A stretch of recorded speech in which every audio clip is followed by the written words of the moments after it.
Okey, Assalamualaikum. Selamat petang semua. Okey, hari ini kita nak share sikit berkaitan kepada pengguna motosikal skuter, okey, berkaitan sistem CVT, okey. CVT ni dia punya sistem macam ni.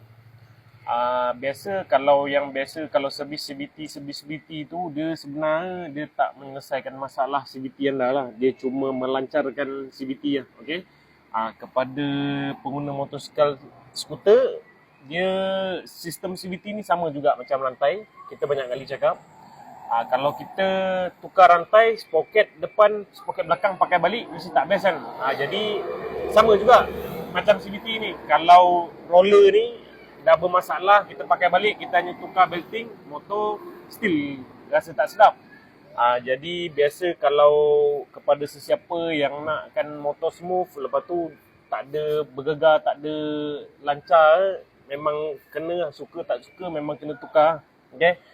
Benda roller ni, okay, roller ni, lepas tu batang ni, batang dalam, lepas tu U-clip, lepas tu CVT belakang ni, belting, memang kena tukar. Jadi kepada pengguna motosikal skuter dekat luar sana, kalau ada masalah berkaitan CVT ni, pesanan saya memang elok lah tukar baru.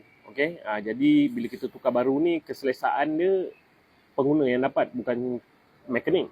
Jadi kepada sesiapa orang Seremban yang ada masalah berkaitan CVT, boleh roger-roger. Nombor di bio. Terima kasih.